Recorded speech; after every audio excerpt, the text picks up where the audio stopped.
Yeah, hi. Is this Middlebrow?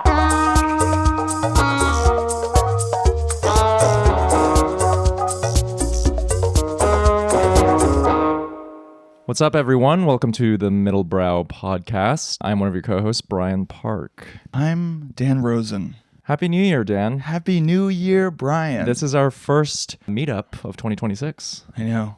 Do you feel rejuvenated? Do you have any goals? I'm so locked in now. I worked out, and my phone is bricked right now. Wow. And for our listeners, I have this anti-phone addiction device called a brick. I have it too. By the way, we're giving Brick just free advertising here.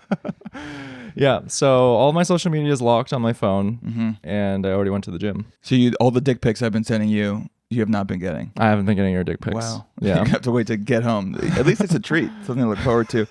I worked out too. I did Pilates for the first time in way too long in my body. I feel like I went through the meat grinder. And then I tried to undo it by going to bathhouse spa. You're terrorizing the Pilates class now. It's no longer a safe space for cis-het women anymore. No, I'm back. They were free for me for a little bit, and then I came back. My friends have been saying that there are increasing number of men who are attending their Pilates classes. Yeah. Can you corroborate this? Were there more men in this class compared to when you last went? No, straight men? I don't know. There's always a gay. Men. There's always men. one gay man who's there with his group of ladies. Yeah. And that's great. But the straight men I have not yet really seen a huge shift in the workout. I think it's still coded as very female. And I'm just very secure in my masculinity. You are. And so I'm capable of You're exuding a confidence. My glutes. I like it. You're exuding a confidence that you didn't really have in 2025. Yeah. I'm going to take you one time. And then I'd love to go. And then they'll be like, oh, now it's really over. Now these broadcasters have come and completely destroyed Pilates. And you said that you went to bathhouse before I went this. to bathhouse. Yeah. The yuppie sauna. / cold plunge / multiple $20 different smoothie bar. Yes, yeah, exactly. There are a few now. It bills itself as like a yuppie exclusive Equinox. I went there today. Maybe it's just because it's like kind of a semi-holiday. Let's not go to. It's like let's not get to it. That's why you were there. It's like Planet Fitness at this point. It's like, let's make this a little more exclusive. Okay. They run so many ads on social media. But it was clearly they're working. It was like a public pool. It's like, come on. Why did you go to bathhouse? I think we got What amenity were you? I literally think I just had a gift card, and they're like, I have to do it. Did you do a cold plunge? I did do a cold plunge. Bathhouse is fun because it's the only place where you can go and see like 4 of the most like jacked built dudes stand around the cold plunge being like, you go first, and then dip their toe in, and then meanwhile just like the tiniest little girl will just like be doing cartwheels through the cold plunge. Oh yeah, I did it. It's very painful. painful. Did you last? I just maybe 15 seconds. Can you do it? Can you fucking do it, Brian? I have a cold plunge at my house. Really? Yeah. 2 years ago, I was doing it every day for a summer. Does it actually work? Or is this like, what is the science? What is the real non-bro science? At that time, I was probably at my least mentally healthy. Okay. Yeah, that sounds good. So it felt like it worked. Uh-huh. It's hard to track if it's actually working or not because it definitely distracted you from your you have something wrong with you to even want to seek out the cold plunge. The cold plunge finds you in a time of your life when you are desperate for solutions. Yeah. And so, when you do it every day for 30 days, 60 days, I think I felt a little better after. But what is it? It like shocks your body into some, do you even know? Did you even look into it in this manner? You gaslight yourself into. Okay. You're just like, this is pain. Pain is probably good. Yeah. Like don't be a little bitch and just lean in. If you can survive this, you can survive anything that life throws at you. I could barely survive it, and I think I'm a huge coward, so that's accurate. It's reflective. And you saunaed. Yeah, I saunaed. I'm a little probably lightheaded, so if the listeners are feeling a kind of out-of-bodiness of Dan, a little absentness, maybe I'm just deeply dehydrated. I like this, Dan, because usually you're all head. No. You're thinking you're embodied right now. I'm in my body. Even just from your posture and the way you're sitting, there's a languidness. I think bathhouse is just too straight.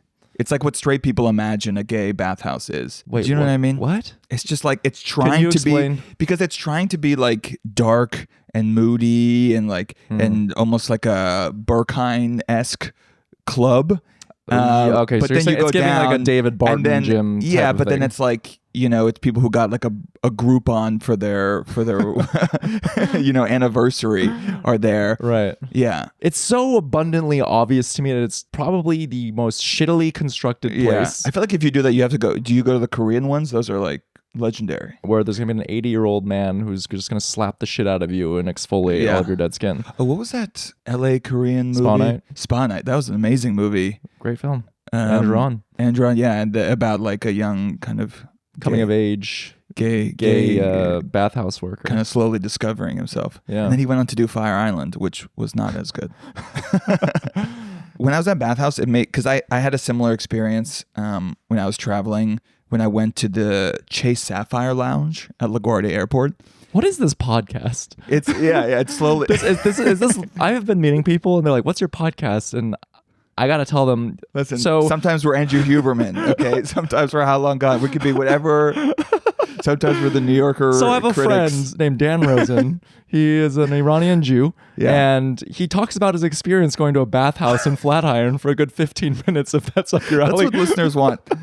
They want us to get personal. Okay, are you a Chase Sapphire? Yeah, Okay, have you been to the lounge and the LaGuardia. at LaGuardia? Yeah, I've been. Bathhouse is that. Bathhouse is that where like you're sold this exclusivity, right? Yeah. And then you go and it's like Chuck E. Cheese. It's like, what am I paying for? Like, make the card more expensive then. This is not, I don't feel exclusive. I'm part of this is no different than if I was like eating at the Dos Toros, like 10 feet away. Yeah. Like you go to feel, and I ran into Sahib Singh? yeah, and I At saw the him Chase Sapphire Reserve Lounge? No, I saw we ran to each other at the airport, and then I saw him wait online for a moment, and then he was like, and then he gave up, and he's like, yeah, that's a smart man.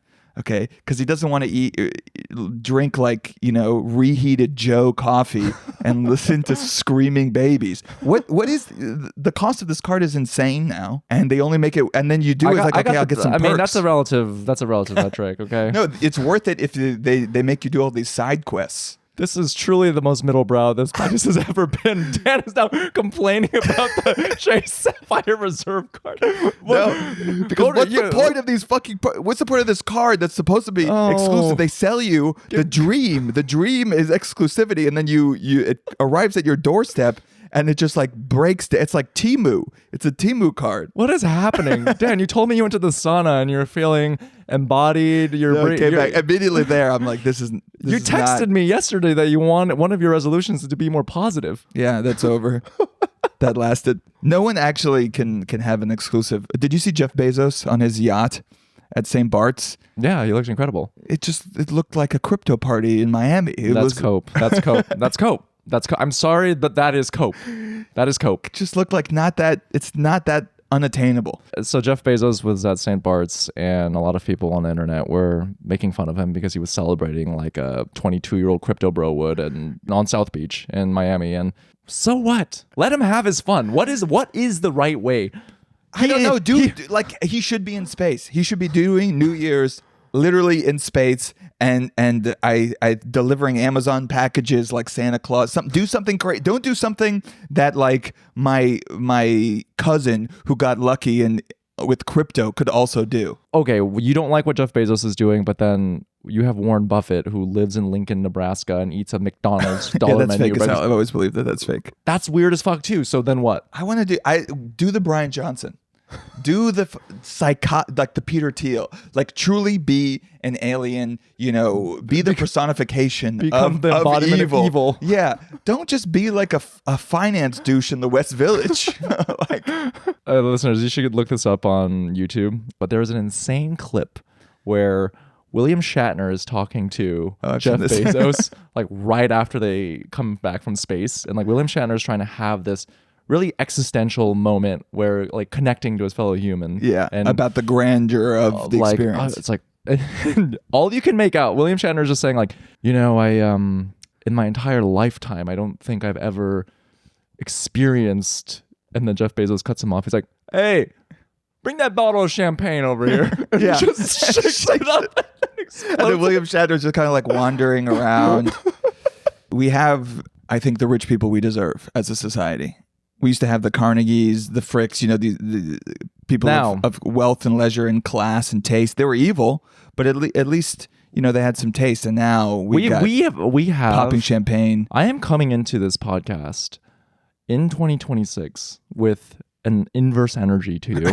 Okay, it's gonna last 1 week, Brian. No. I'm gonna bring you down to my level. Okay, it's fine. So you continued on. You carried on with your yuppie Instagram ad bullshit. Quote unquote luxury I had experiences. a gift card, Brian. Fine.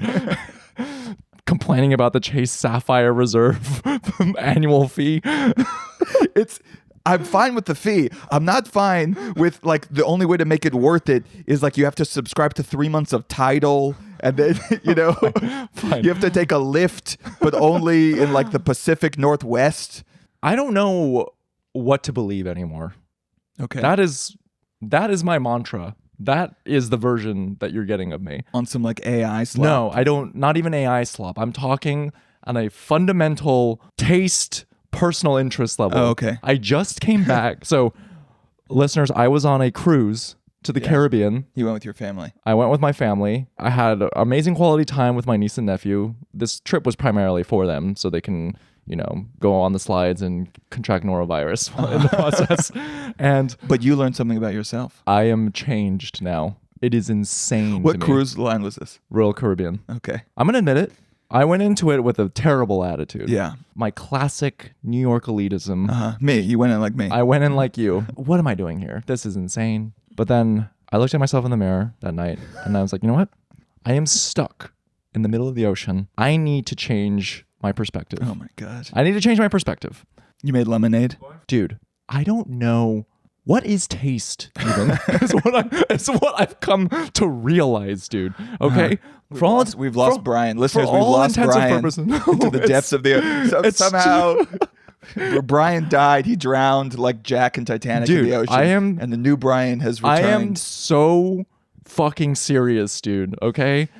This ship has 10,000 people on it. Yeah. It's gargantuan. It's massive.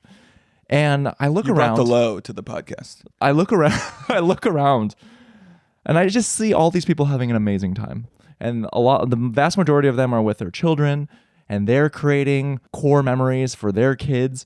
Amazing. Who am I? Who the fuck am I? Some Brooklyn podcaster who thinks he has an elevated sense of quote unquote taste. What is taste even, Dan? I saw people wearing clothing from brands that I did not even know existed. And then when I Googled it, they are worth like $2 billion. What is happening? Okay. What are these brands? No Oral-E? Was there a lot of Oral-E? No Oral-E, no La Mer. There was a lot of Huck, H-U-K. I've never heard of this brand. It's like Under Armour that was inspired from fishing wear.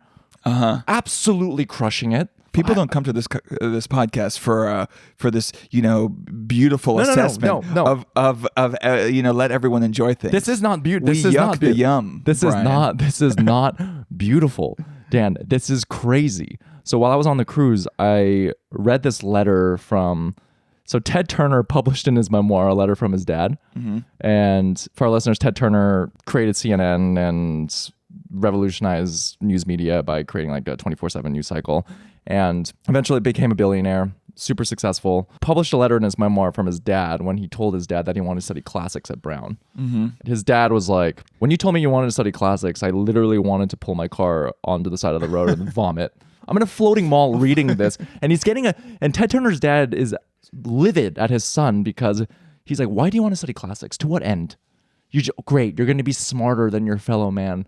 And people just end up, you're going to alienate yourself from your fellow man because, cool, you're smarter than them. There's no point in that. And I was like, fuck, why am I into the things that I'm into?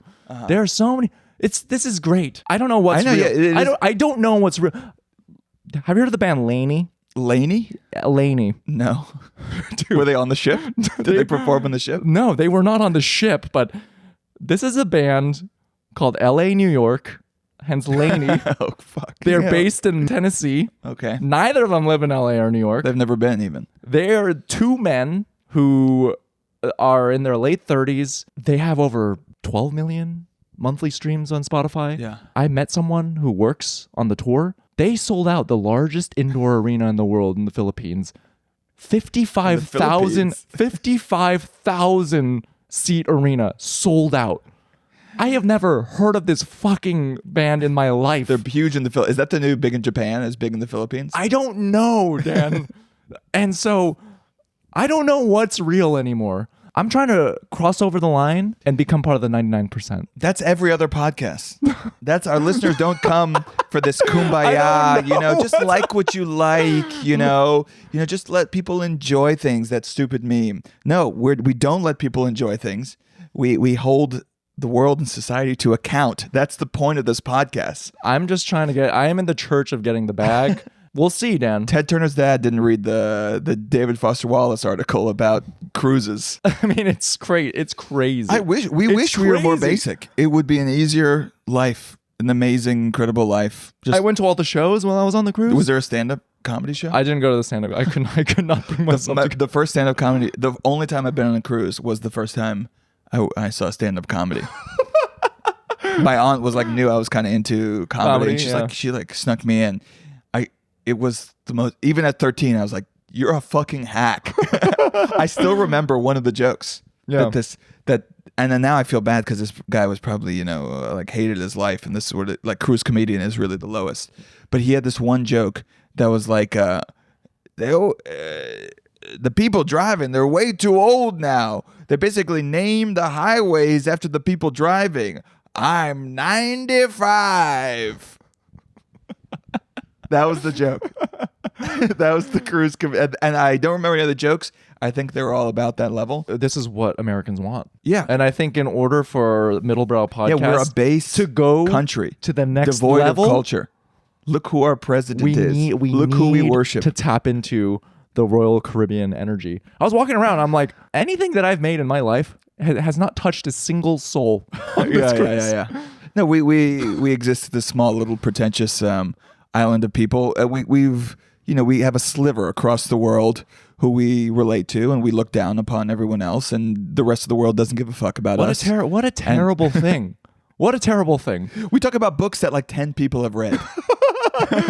I mean, even our podcast listeners who are interested in a culture podcast are like, I'm not going to read this book. A book? So like I said, the few times that I was scrolling, the algorithm was just serving me more content that would just reinforced this, had me questioning my misguided notion of what taste and preference is. No one there was sad about Frank Gehry dying. No one.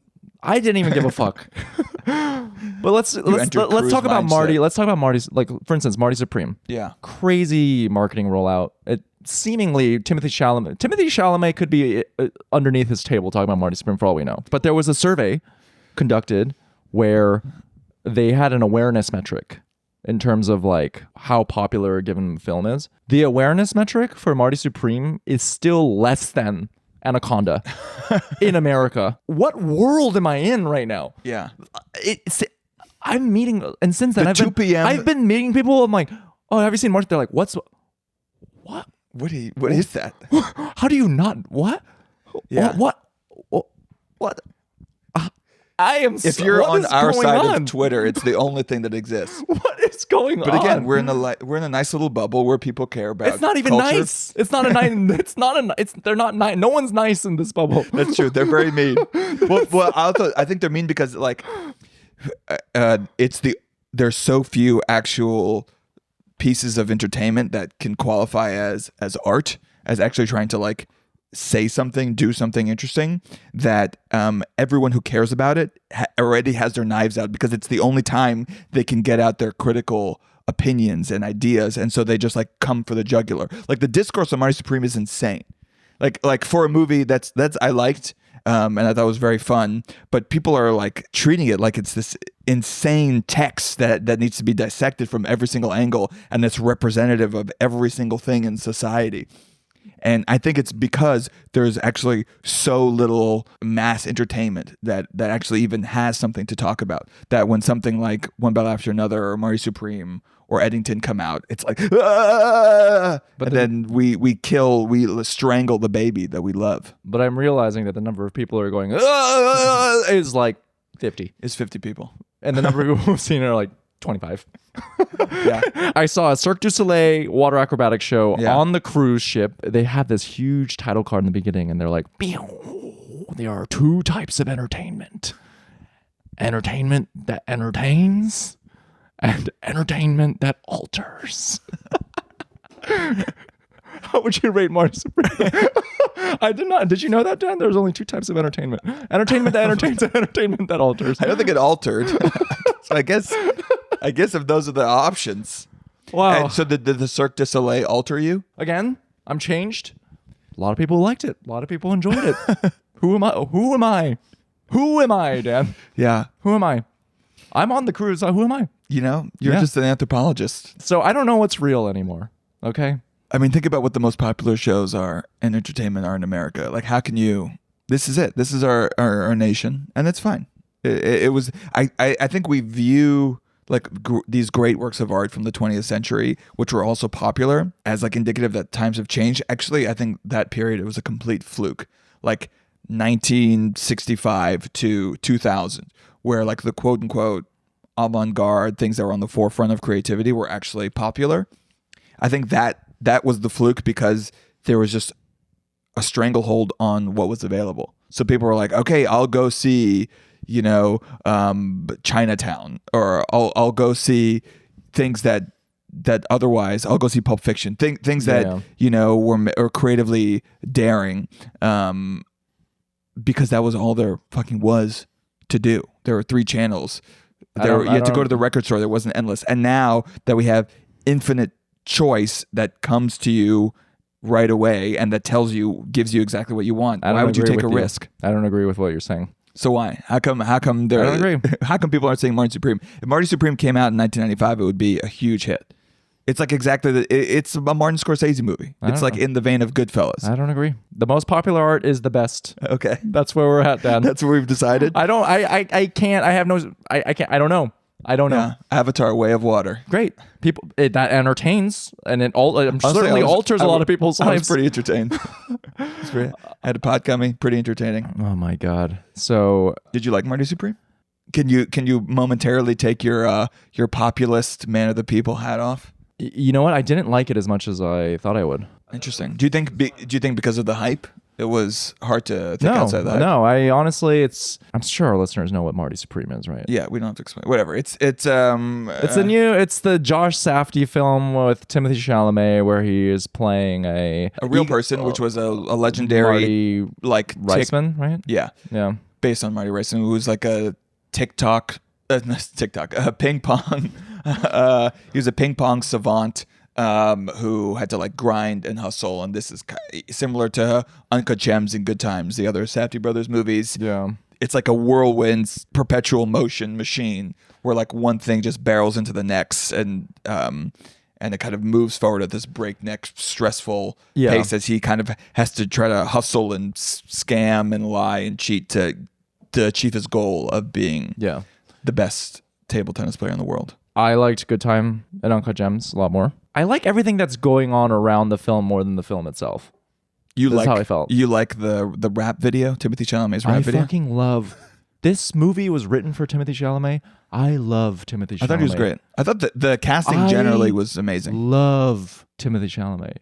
He's not talking like someone in 1952. He's talking like someone It doesn't matter. Who went to LaGuardia. It does not matter, okay? His career trajectory is a source of inspiration that anyone can look up to, okay? He's a fucking New York kid who grew up and lived in artists' housing, and now he's dating a fucking Kardashian, and he's basic, by the way.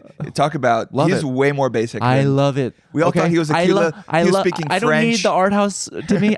Give me the white boy who listens to way too much rap. Yeah, White Boys came out of that movie with some swag. I liked it a lot. I don't know. There's so few films that feel like they're actually have a vision, are surprising. I am where surprised. I genuinely feel like I'm in the hands of someone who like cares about entertaining me and surprising me and using all the tools of cinema, which is like, you know, music, the costumes, the set decorations, like placing you in a time and space, the performances, the faces in this movie are so good. The casting is unbelievable. Where I don't know where they found these fucking phenotypes in New York and Japan. These people who like really looked like they came out of 52. Sometimes it was a little distracting where it was like, this looks like New York Nico's Instagram. Again, I think everything around the film was my favorite part. You know, the costume design, Mialko Belize, incredible. The score, OPN, Daniel Lopatin, amazing. The thing I didn't like is, so Jennifer Venditti is the same. She's known for a lot of street casting. She did Euphoria. She cast all the Safdie Bros. They cast a lot of non-actors, which is why this kind of felt like TikTok-y a little bit, because they've casted Mr. Wonderful, who is a Shark Tank judge, and they literally have him say the lines like, hey, let me offer you a deal. Like, how is this any different from the movies that you've shat on for the same sort of like TikTok casting? Yeah. Where it's just strung together. Like, and you think it's stunt casting? For sure. A lot of moments it felt like there's this pivotal moment in the second act where a bathtub like falls through the ceiling. Yeah. It sounds ridiculous, a crazy result. It injects this like new energy into the film, but it felt like, when he wrote, he's like, oh, what if we had like a thing fall through the sky? Okay. Now let's go sit down and write the script, and like sort of like, that just felt like the whole film to me. And the way from the casting, it's too like, random. Come on, dude. The dog. So you liked that? Definitely some of it. You liked that? No, you the did thing is, not. The plot to me is almost so irrelevant. Like I agree. It probably could have been shorter if you actually looked on paper at like the plot machinations and how one thing led to this, and how they have to, you know, find the dog to get the money so he can go there. It's definitely a bit ridiculous. But what I love about the movie is that its energy is so propulsive and intense that you almost don't even like think about how some things don't make sense or are absurd, and you're so like Marty Supreme. You're so completely in the moment, just like reacting, and it's like this ball rolling down a hill that you're with it, and it has this energy that I really loved. Now I'm putting my Royal Caribbean hat on. I love Timmy. I love the message of this film. Mark it right now. The Middlebrow podcast is going to have a fanner year this year. Okay. And it's going to be the biggest podcast. You were inspired. I am leading with lightness and love. I am leading with the belief in my own conviction and my own talents. Okay. That we are going to go so far. What self-help book is this from? We are going to go so far, Dan. And again, I've said it before. Timothy's digital footprint is a national treasure. I'm glad that I don't like, I can just, you know, link myself to you. You can have the unbridled confidence and say that, and I'm just like, you know, I don't have to externalize that, but one of us does. It's like, have you ever on a plane and you see like an Orthodox Jew praying, and you're like, good, okay. No, if I'm on you've never. I would be so nervous if that happened. No, that's good that you're like, all right, he's praying and we're on the same plane. Like, that's good. Like he's doing it. You know, God's gonna protect him, but I'm on the plane too. So that's what I feel like with you and this. You know, you have the unbridled cocksureness, and I'm just along for the Bryant Park ride. Let's fucking go, baby. You know, Timmy said in an interview that Josh Safdie, when he cast him, he told him, because in his entire film, it's fun to watch. If you're a big Timothée Chalamet head, like, it's just him playing a heightened version of his real life. And it all makes sense that even the way they marketed it is here. Oh, here's the thing that came to mind. A lot of people gave shit to Austin Butler when he was promoting Elvis, because he would not stop talking with the Elvis voice. It was just such an honor to make this film and to embody such an iconic figure of American history. That is the testament of Timmy's Riz. He's doing the same thing where the Marty Supreme character has just sort of enveloped. There is no delineation between it's just all blended together. But because it is kind of that him energy. I mean, I listened to Josh Safdie do an interview, and he said that he likes to cast people like Timothy, like Gwyneth Paltrow, like Kevin O'Leary, who have this cultural baggage, because then you kind of are using what the viewer already associates with them. So you see them right away, and already you see Kevin O'Leary, and you kind of hate him. And that's partially because of who he is in the culture. I don't know if that's and you've cheating or not, but TikTok casting. TikTok. You don't like that? You've said on No, there you do not. That is literally TikTok casting. As someone who like has a specific form of like recognizing actors' autism, this movie was a nightmare for me. I literally every 5 minutes I was just like, why is that the guy? Is that the homeless guy with the amazing voice who in 2011 they discovered in Cleveland, and he was a radio announcer? And like, yes, that was. Do you remember that guy? Do you remember there's this homeless guy? Okay, and he was like, I have an amazing, and he had this beautiful sonorous voice, and he had a sign, and people drove. There was like a viral YouTube video, and then they were like, they saved him, and they gave him this whole career. That was the like announcer at the tennis club, table tennis club, and like, why the fuck is this guy in this movie? So Josh Safdie directs exactly how you would want to direct. that is like, you guys are same minds. Yeah, this was made for you. Honestly, but to go back to Timmy's digital footprint, he used to have a YouTube account called Modded Xbox 360 Controller. Okay. Where he's like 10 and he's just talking about these Xbox 360 controller covers that he's trying to sell. And there's a video of him where it's like it looks like Darth Maul colors, red and black striped, and it's like 10-year-old Timmy. This is it. This is his swag. It costs $10, but if you get it now, I'm telling you, this is going to 50. All right, thanks for watching. And Timmy was like, before we started filming, Josh Safdie looked at me and he said, I need you to channel Modded Xbox 360 controller. Wow, he went deep. He went deep into the lore. So, fine. I changed my tune. I hope when someone casts you, they're watching your like 2014 open mic clips that are still somewhere on YouTube. Well, they'd cast you seemingly like every if it's like a Korean film, every Korean film seems to be like about a deeply insecure man whose pride and masculinity is threatened and releases some unbridled violence. And so I think you can do. I would have crushed in Korea, but unfortunately I'm in America, and because I'm not willing to show my cock for like comedic relief in a little comedy film. Steven Yeun was in Burning. That's How true. is his Korean accent? It's good. It's good. Yeah. How's yours? Do you have an accent? It's bad. Bad. Okay. So you go there and people know Oh, 100%. that you're American. Immediately. Okay, so Dan, you want to do best of? We want to do, yeah. We keep delaying. We keep promising and delaying. Yeah. The best of 2025. I always hate that. And this is honestly going to be the best of list that you are ever going to hear. Fucking replaced with American Psycho, my podcast partner. This is incredible. Look me in the eyes. You're gonna fuck this year in the ass. You're gonna fucking ride the bull of this year. No, I'm turning 35 this year. It's over. It's over. It's not over, Dan. It's over. I started a skincare routine. Okay. You did? Yeah. Well, what are you ordered it. I'm fully like, this is the What did you order? decline. What did you order? Like hydrochloric acid, retinol, cleansers, toners. I don't know. I had a friend who like went really hard and like did all the data and research, and did you order a lot of Korean skincare? Yeah, I already use a Korean because as mentioned, friend of the pod, Becky recommended like a Korean SPF that's like, for some reason it's illegal here. The skincare goes so hard in Korea. You'll do anything to not age and to not look like real people. It's impressive. It's the teeth. I saw No Other Choice. We'll talk about maybe next week. The teeth in this movie are also, everyone has like perfect, pristine teeth. We don't like blemishes. No one has any blemishes. No blemishes. Okay, we do not. Ew. Ew, fucking gross. Why? So yeah, that's the energy I'm bringing. I'm going to spas. Okay. I'm trying to care about my body. Okay, so you were trying to turn into a Korean man. Yeah. And we're gonna swap places. I don't know what's going on with me. You're Marty Supreme.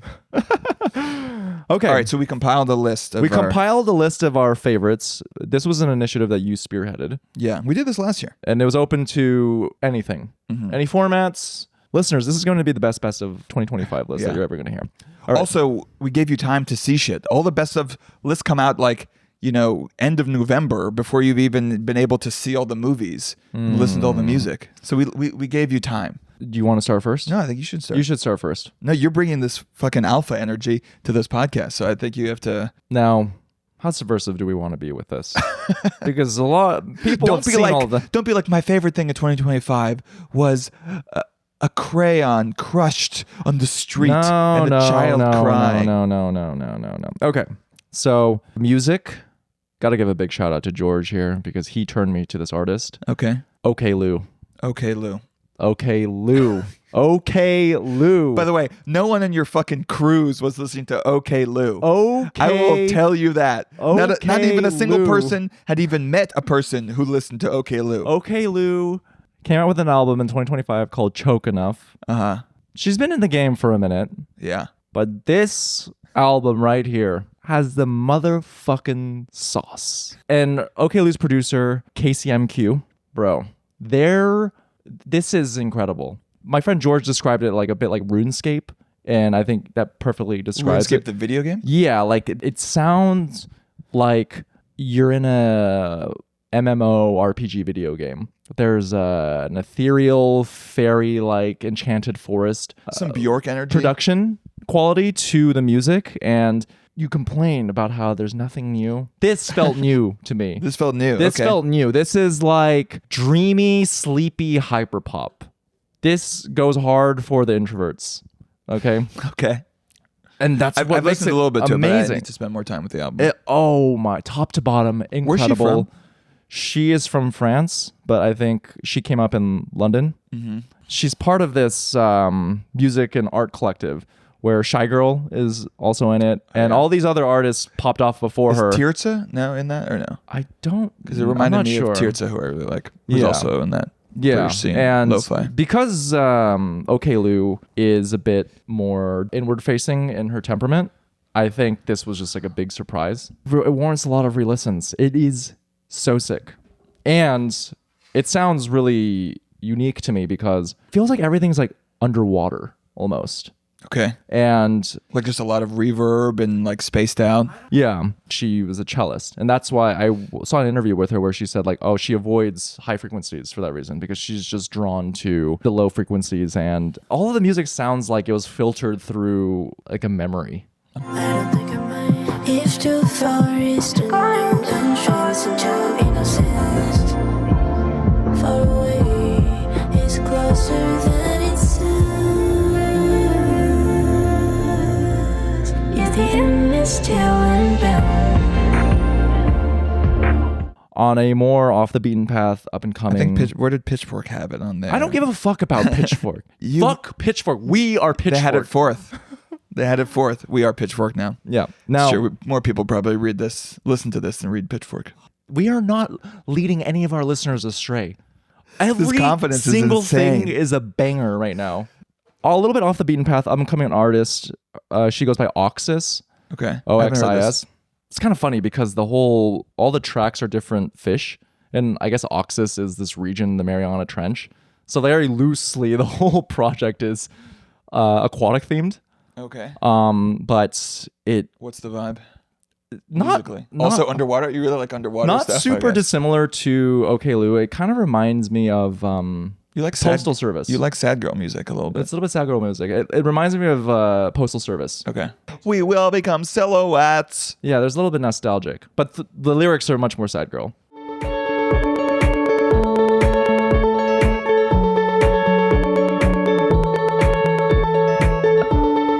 Could you please stay a while?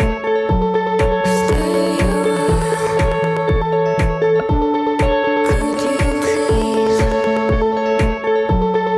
stay a while? I'll check it out. Yeah, so check them out. OK Lou, Oxis. Now, talking movies. Movies are a little bit harder because one battle after another.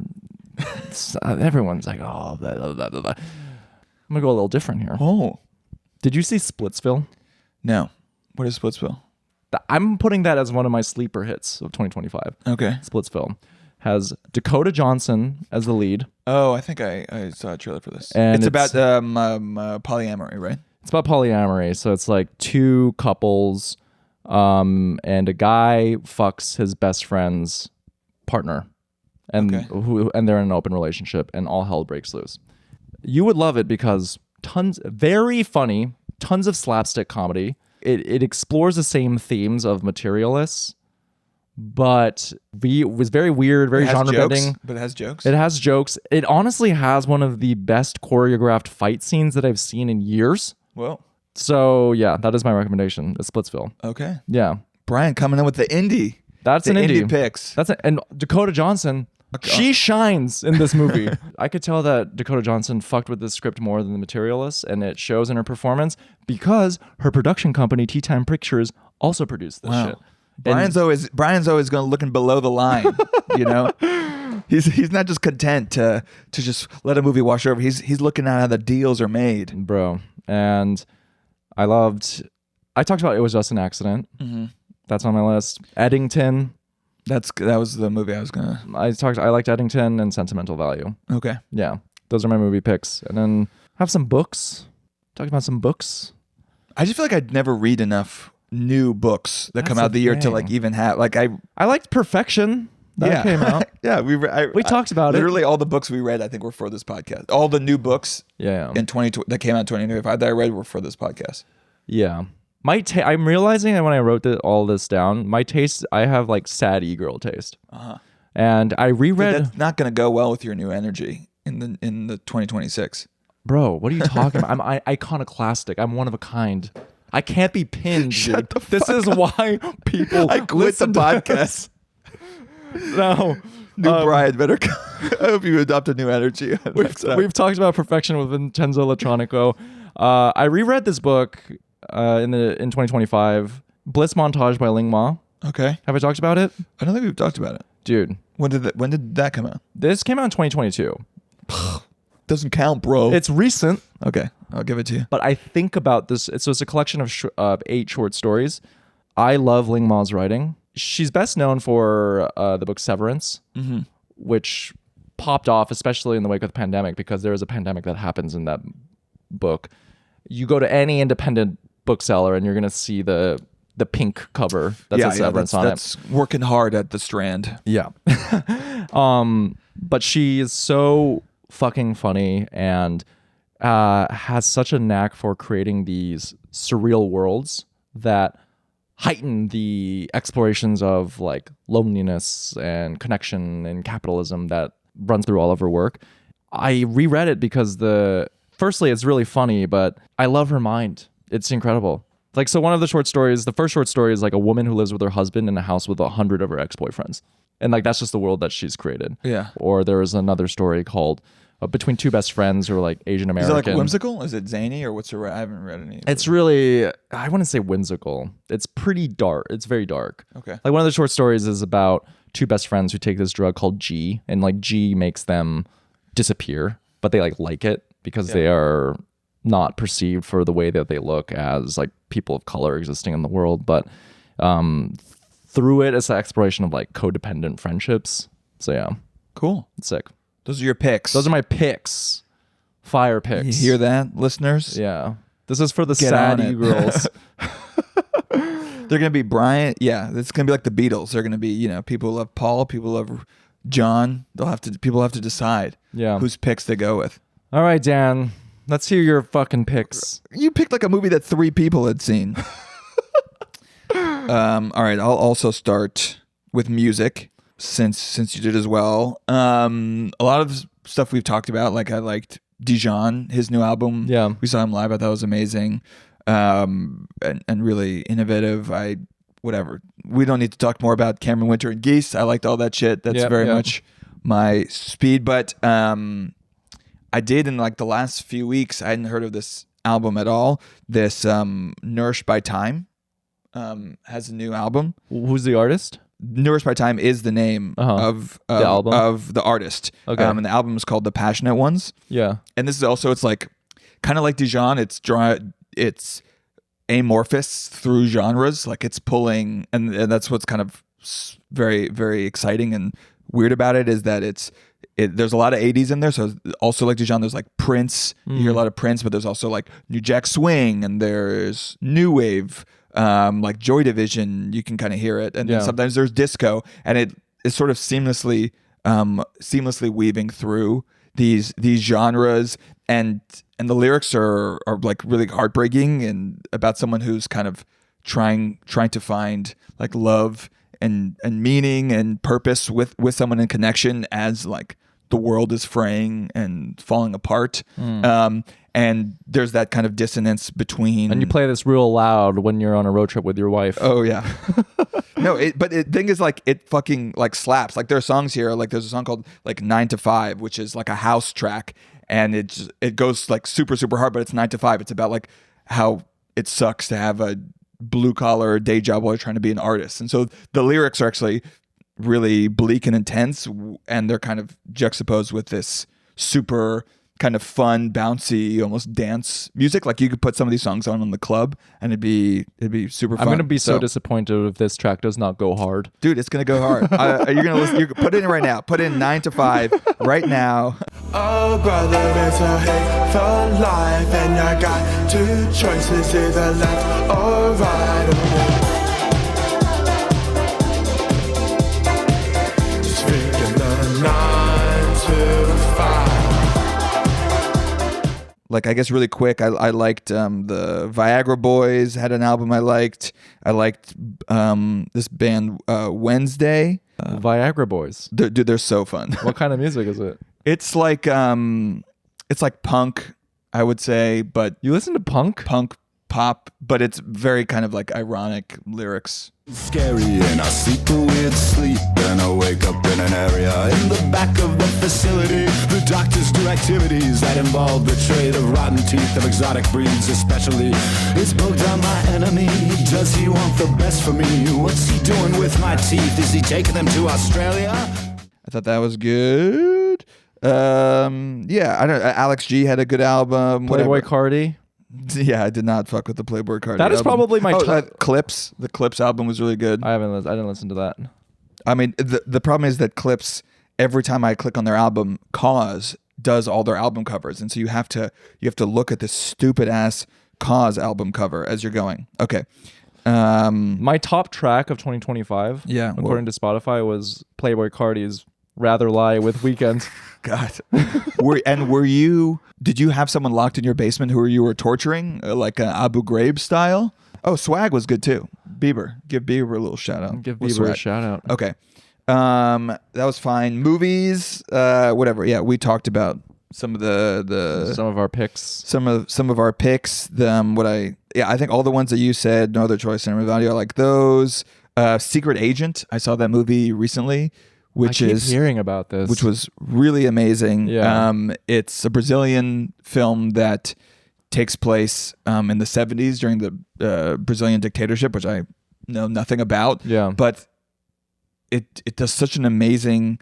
First of all, like it's a movie that feels lived in and breathing, kind of like Marty Supreme, like very rare. Where you're like, oh, I'm actually watching a movie with life and little asides. You know, a mom brings her daughter and the daughter has lice. It just feels like lived in and really placing you in this period and this kind of overwhelming sense of dread that living in a fascist military dictatorship has, where there's this kind of paranoia. People are still connecting and caring about each other and supporting each other, but this guy's kind of on the run. He's sort of in witness protection. So anyway, check it out. My brain is having a hard time code switching because you use the words lived in. It's like a lived-in movie that explores the consequences of a fascist dictatorship. I just saw a fucking Cirque du Soleil water show on Royal Caribbean 2 weeks ago. Welcome back to the real fucking world, Brian. Welcome back to the Middlebrow podcast. Go You got to on. shed your skin. Amazing. Okay, Listen, Secret Agent. You can go home and you can watch the Kim Kardashian show over and over. I'm going to see Heated Rivalry as soon as this podcast is over. Yeah, we'll Yeah. talk about it. We'll talk about Heated Rivalry. No Other Choice. We're going to talk about next week. I saw that last night. That was unbelievable. Okay. And then Eddington, you mentioned. I thought that was the best movie of the year. Or at least, Best. Wow. Yeah. Okay. I think even if it's a movie like One Battle After Another might be more complete. It has like a good button and it's not messy and it's tight.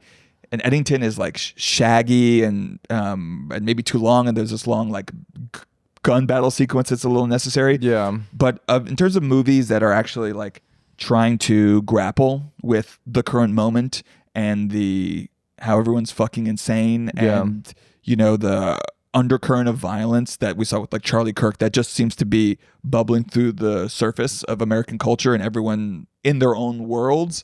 This movie felt like it was the most serious, trying to investigate, explore, figure out like why is everyone so fucking nuts now? PTA and Ari Aster. Ari Aster, he has brain rot.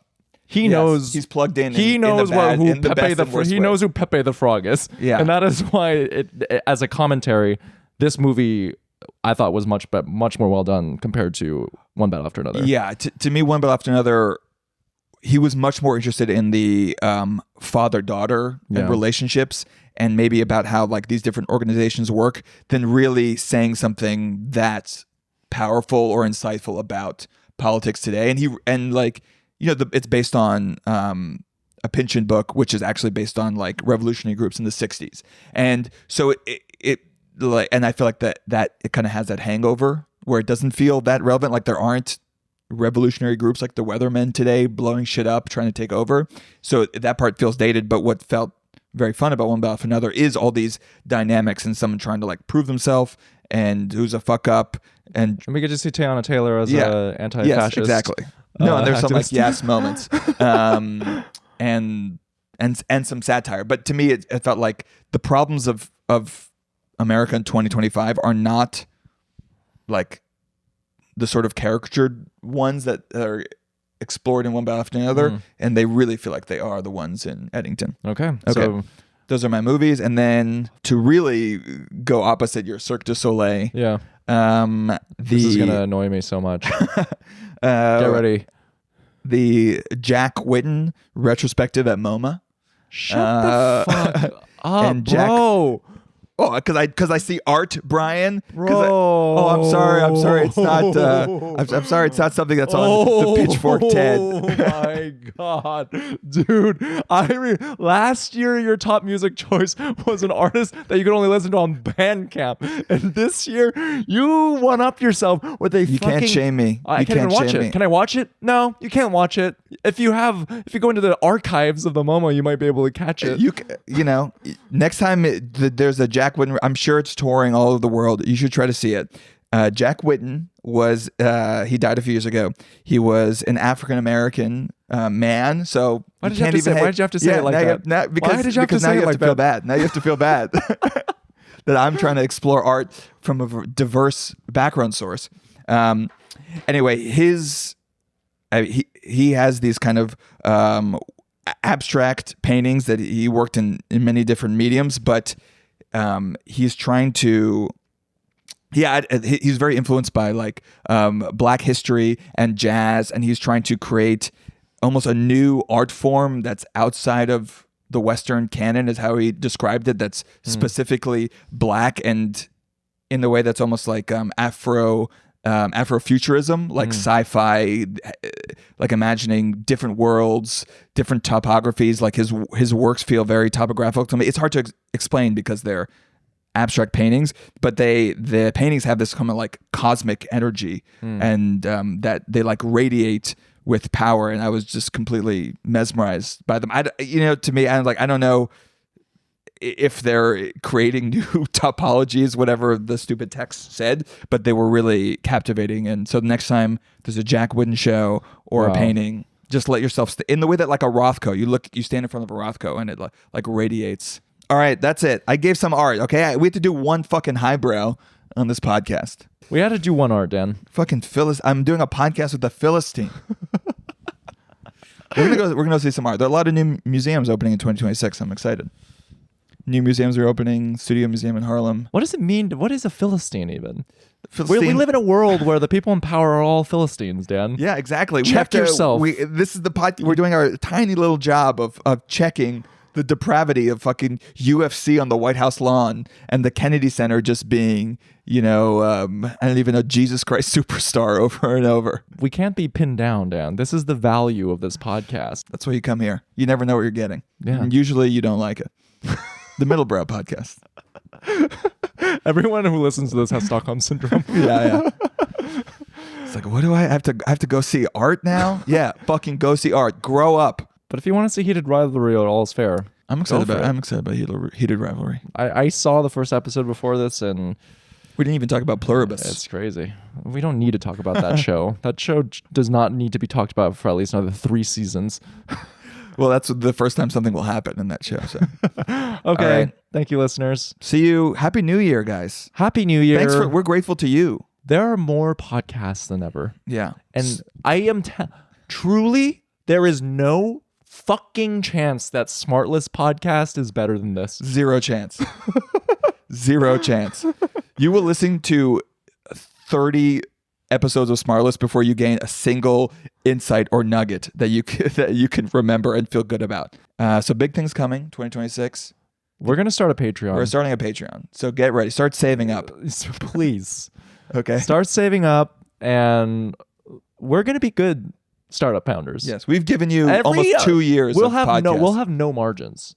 Every dollar is going straight back into this Yes, baby. we've already have negative margins. It will take a long time before we I make told up the Dan I money. want to get a red camera for this. Okay. So Yeah, we're going to get Steven Soderbergh to direct every episode. All right, subscribe to the YouTube. bye. Bye. Okay, that was Middlebrow.